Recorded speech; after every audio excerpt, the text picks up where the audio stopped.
এই তুমি যে কনমনেগা করপতিতে গিয়েছিলে তা কেমন করলে ওখানে? আর বলো না, শেষে এমন একটা প্রশ্ন করে বসলো, পুরো 1 কোটি টাকার প্রশ্ন ছিল। কি প্রশ্ন? পৃথিবীর সব থেকে ভয়ঙ্কর নারী কে? বিশ্বাস করো জান, আমি 1 কোটি টাকা বিসর্জন দিয়ে আসছি, তবুও তোমার নাম বলিনি। কি বলে?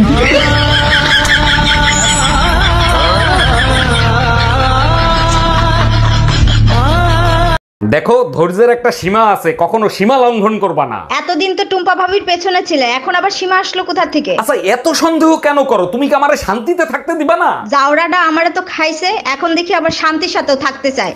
हम इसका पति है, हमको सिर्फ फांसी का सजा चाहिए। ছেলে তোর প্রেমে পড়ার কারণ তোর শ্যামলা শ্যামলা বরণ। এই তোর প্রেমে পড়তে কইছি কিডা? তুই কালা, তোর 14 কুষ্টি কালা। ওরে আমার কালা মানে কত রাগ করো কেন শোনা? না, রাগ করবে না, তোমার চুম্মা দেবে। ওই শ্যামলা গালের কালো দাড়ি ভাল লাগে। Bye bye.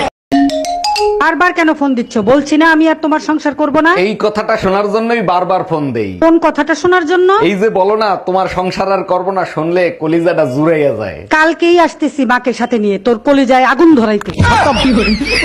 Bye bye, tata. ছেলে মেয়েদের পরীক্ষা শেষ হয়ে গেছে, কাশ্মীর যাওয়ার কথা ছিল, যাবা না? অবশ্যই যাবো, আমি তো সব প্ল্যান প্রোগ্রাম করেই রাখছি, ওখানে আমরা 7 দিন থাকবো। সত্যি? তুমি আমার লক্ষ্মী জামাই, তা আমরা কবে যাচ্ছি? তোমার ভাই 50,000 টাকা ধার নিছে না, ওই টাকাটা নিয়ে আসো, তারপরেই রওনা দিব। কাশ্মীরে শীতের দিনে বরফ পড়ে, বাচ্চাদের ঠান্ডা লেগে যাবে, এবারে প্রোগ্রাম ক্যান্সেল করো। हम इसका पति है, हमको सिर्फ फांसी का सजा चाहिए।